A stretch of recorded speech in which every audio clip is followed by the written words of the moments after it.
Hello friends, नमस्कार। आपका स्वागत है business success Lalit YouTube channel पर। आशा करते हैं कि आप लोगों की तैयारी बहुत अच्छी चल रही होगी।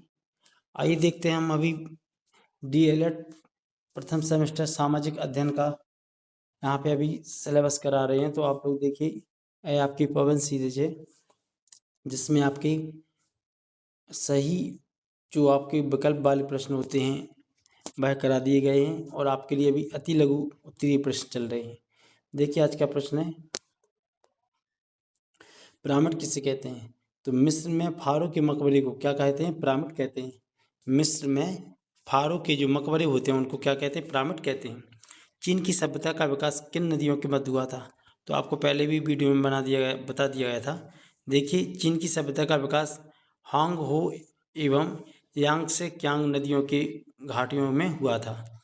यानी कि क्या है, चीन की सभ्यता का जो विकास हुआ था होंगो नदी और यांग से क्यांग नदियों के घाटियों में हुआ था। आर का क्या अर्थ होता है? यह प्रश्न पूछा जाता है। तो आर शब्द से अर्थ होता है श्रेष्ठ या उत्तम। आर का अर्थ है श्रेष्ठ या उत्तम। सप्त सैंधव नदियों के नाम बताइए। तो सप्त सैंधव नदियों के नाम इस प्रकार हैं: सिंधु नदी, रावी, ब्यास, झेलम, चिनाब, सतलज, सरस्वती नदी। पित्त तथा मात शब्द को फारसी में कैसे लिखा जाता है? तो पित्त को पिदल लिखा जाता है, मात को मादल लिखा जाता है। पित्त को पिदल लिखा जाता है, मात को माधर लिखा जाता है। आर कौन थे? तो इसका सही आंसर है आर वैदिक सभ्यता के निर्माता थे। आर कौन थे? आर वैदिक सभ्यता के निर्माता थे। वेद शब्द का अर्थ बताइए। तो वेद शब्द विद धातु से बना होता है। यदि पूछा जाए कि वेद शब्द क्या है, तो वेद शब्द विद धातु से बना है। इसका अर्थ है होता है जानना। सामान्यतः इसका अर्थ है ज्ञान, यानी किसी विषय के बारे में जानकारी होना। क्या कहते हैं? वेद कहते हैं। चार वेदों के नाम लिखिए। तो ऋग्वेद, सामवेद, यजुर्वेद, अथर्ववेद। ये आपके क्या होते हैं? चार वेद होते हैं। पद्मावत किसकी रचना है? तो मलिक मोहम्मद जायसी की पद्मावत रचना है। संपूर्ण वैदिक साहित्य की रचना किस समय काल के बीच में हुई थी? तो आपको याद रखना है 1500 ईसा पूर्व में से 600 ईसा पूर्व तक किसकी संपूर्ण वैदिक साहित्य की रचना हुई थी।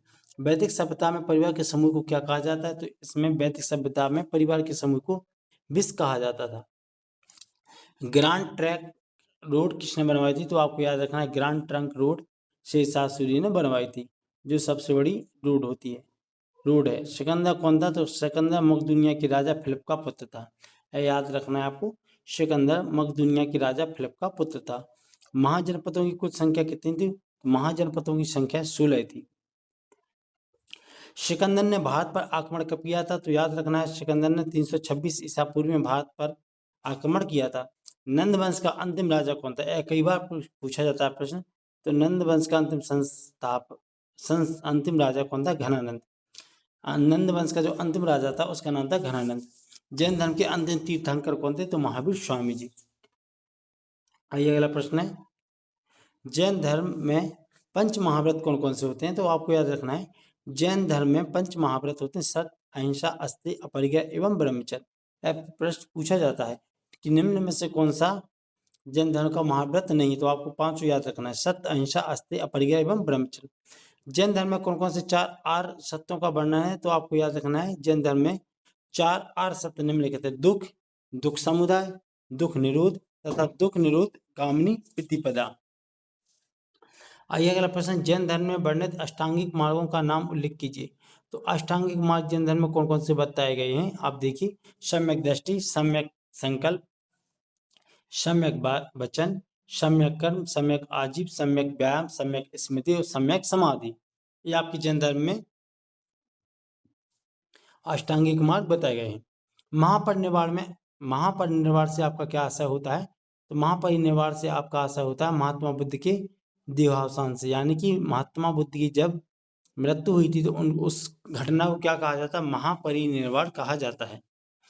महात्मा बुद्ध ने अपना पहला उपदेश कहाँ दिया था? तो आपको याद रखना सारनाथ में। राष्ट्रगान के रचयिता कौन है? तो राष्ट्रगान के रचयिता गुरु गोविंद रविन्द्रनाथ टैगोर जी हैं। जलमंडल क्या कहलाता है? देखिए, तो जलमंडल से अर्थ है जल की उस परत से जो पृथ्वी की सतह पर महासागरों, झीलों, नदियों तथा अन्य जलाशयों के रूप में फैली हुई है। पृथ्वी की सतह के लगभग 65% भाग पर जल का विस्तार पाया जाता है, इसलिए पृथ्वी को क्या कहते हैं?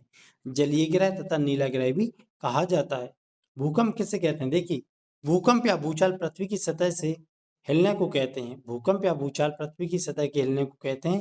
यह पृथ्वी के स्थलमंडल में ऊर्जा के अचानक मुक्त हो जाने के कारण उत्पन्न होने वाली भूकंपीय तरंगों से होता है। सूर्य से प्राप्त ऊष्मा को क्या कहते हैं? तो सूर्य से प्राप्त ऊष्मा को सौर ऊर्जा कहते हैं। क्या कहते हैं? सौर ऊर्जा। वर्षण किसे कहते हैं? तो वर्षा के विभिन्न रूप जैसे कि जल वर्षा, हिमवर्षा, कोहरा, ओस आदि को वर्षण कहा जाता है। भारत में शक्ति के 3 साधन बताइए। तो शक्ति के 3 साधन कोयला, खनिज तेल और प्राकृतिक गैस हैं। भारत में मुद्रा की पूर्ति का नियमन कौन करता है? तो यह प्रश्न कई बार पूछा जाता है, तो आपको याद रखना है भारत में जो मुद्रा पूर्ति का नियमन रिजर्व बैंक ऑफ इंडिया करता है, यानी कि आरबीआई की देखरेख में किया जाता है। भारत में मुद्रा की पूर्ति का नियमन रिजर्व बैंक ऑफ इंडिया करता है, इतना याद रखना है। पद्मावत किसकी रचना है? तो मलिक मोहम्मद जासी की रचना है पद्मावत। आइए अगला प्रश्न है, खगोल शास्त्री से आपका क्या अभिप्राय है? तो आपको याद रखना है खगोल पिंडों तथा उनकी गति संबंधी अध्ययन करने वाले विद्वानों को खगोल शास्त्री कहा जाता है। लाल ग्रह किसे कहते हैं? बहुत महत्वपूर्ण प्रश्न है। मंगल ग्रह को लाल ग्रह कहते हैं क्योंकि यह लाल दिखाई देता है। अंतरिक्ष से क्या अभिप्राय है? तो अंतरिक्ष से क्या अभिप्राय होता है कि आकाशीय पिंडों के मध्य वायु रहित स्थान को अंतरिक्ष कहते हैं। मंदाकिनी किसे कहते हैं? तो तारामंडल के समूह को क्या कहा जाता है? मंदाकिनी कहा जाता है। परिभ्रमण से आपका क्या अभिप्राय होता है? एक होता है परिक्रमण, एक होता है आपका परिभ्रमण। तो देखिए परिभ्रमण क्या कहलाता है? आकाशीय पिंड जब अपने अक्ष स्थान पर घूमता है तो हम इस घूमने की क्रिया को क्या कहते हैं? परिभ्रमण कहते हैं। और जब कोई अक्ष अक्ष पर घूमने के साथ साथ उसकी क्या करे? चारों ओर उसका चक्कर लगा, उसे हम क्या कहते हैं? परिक्रमण कहते हैं।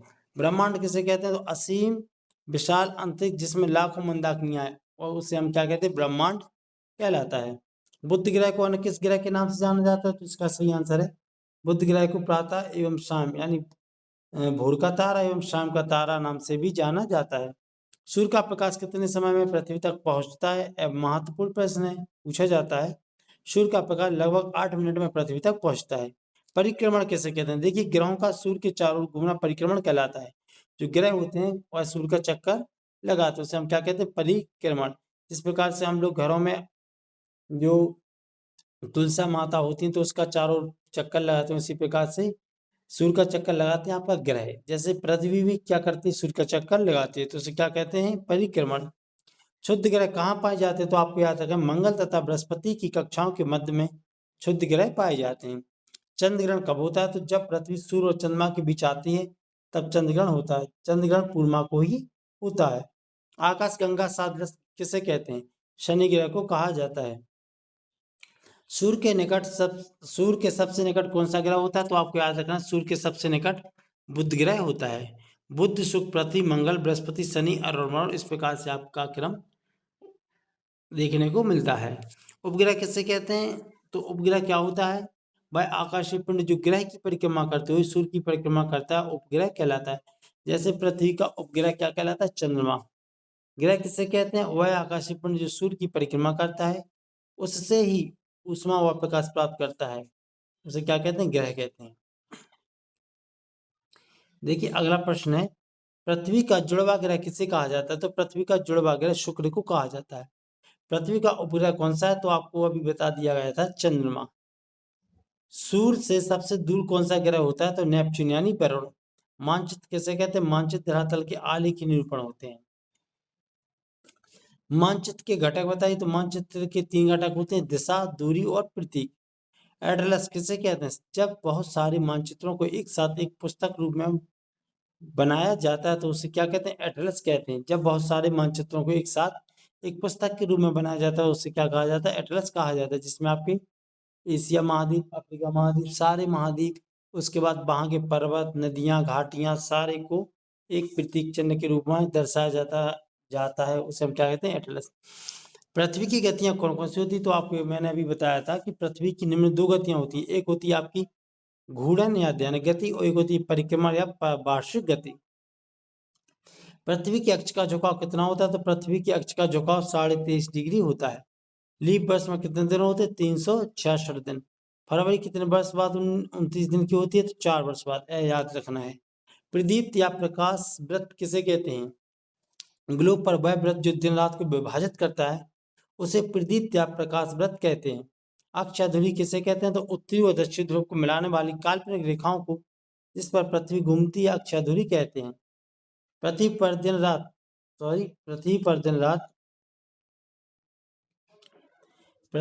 दिन रात क्यों होते हैं? तो पृथ्वी के अपने अक्ष पर घूर्णन करने से दिन और रात होते हैं। सूर्य की किरणें भूमध्य रेखा पर सीधी कब पड़ती हैं? तो आपको याद रखना 21 मार्च को। विषुवत व्रत किसे कहते हैं? तो उत्तरी एवं दक्षिणी ध्रुव के बीचों बीच पृथ्वी के मध्य भाग बनाने वाले एक रेखा खींची गई है, इसे विषुवत व्रत कहते हैं। यह व्रत पृथ्वी के बराबर भागों में बांटता है। यह व्रत पृथ्वी को बराबर भागों में बांटता है। देखिए अगला प्रश्न है, विश्व का सबसे बड़ा महाद्वीप कौन सा होता है? तो सभी को मालूम है एशिया महाद्वीप। भारत का कुल भौगोलिक क्षेत्रफल होता है 32,87,263 वर्ग किलोमीटर। भारत के पड़ोसी देशों के नाम बताइए। तो चीन होता है, भूटान, नेपाल, बांग्लादेश, म्यांमार, श्रीलंका, पाकिस्तान, अफगानिस्तान। इसमें से कुछ देश होते हैं जो भारत की स्थलीय तथा जलीय सीमा से दोनों से जुड़े हुए होते हैं। भारत की कुल स्थल सीमा कितनी है? तो 15,400 किलोमीटर। क्षेत्रफल के आधार पर भारत विश्व का कौन सा देश है? तो क्षेत्रफल के आधार पर भारत का स्थान 7वां है। भूगर्भिक संरचना की दृष्टि से भारत को कितने भागों में बांटा गया है? 4 भागों में। उत्तर में जम्मू कश्मीर से लेकर दक्षिण में कन्याकुमारी तक कितनी लंबाई है? 3214 किलोमीटर, जबकि पूरब से पश्चिम की आपकी 2933 किलोमीटर। भारत के द्वीप समूह को नाम लिखिए। तो लक्षद्वीप द्वीप समूह, अंडमान एवं निकोबार द्वीप समूह। श्रीलंका तथा नेपाल की राजधानी बताइए। तो श्रीलंका की राजधानी कोलंबो, नेपाल की काठमांडू। भारत में शक्ति के साधन क्या है? कोयला, खनिज तेल, प्राकृतिक गैस। चंद्रमा पर पहुंचने वाला प्रथम व्यक्ति कौन था? तो 20 जुलाई 1969 को संयुक्त राज्य अमेरिका के नील आर्मस्ट्रांग और एडविन एल्ड्रिन चंद्रमा पर पहुंचने वाले प्रथम व्यक्ति थे। नासा का पूरा नाम बताइए। तो national aeronautics and space administration, यानी कि नासा। नासा का मुख्यालय कहाँ पर? Washington DC. इसरो क्या है? एक भारतीय अंतरिक्ष संगठन है जिसने हाल ही में चंद्रयान का सफल प्रक्षेपण किया था। इसका मुख्यालय बेंगलुरु में है। अंतरिक्ष में पहुंचने वाले राकेश शर्मा किस यान के अंतरिक्ष से गए थे? तो आपको याद रखना है सोयूज T2। ये आपकी DLED प्रथम सेमेस्टर सामाजिक अध्ययन की क्लासेस चल रही हैं, जिसमें आपके अतुलगी उत्तरीय प्रश्न कराए जा रहे हैं। तो आप लोगों से रिक्वेस्ट है कि आप लोग चैनल को सब्सक्राइब कर लीजिए। यहाँ पे बिल्कुल फ्री तैयारी कराई जाएगी। Thank you.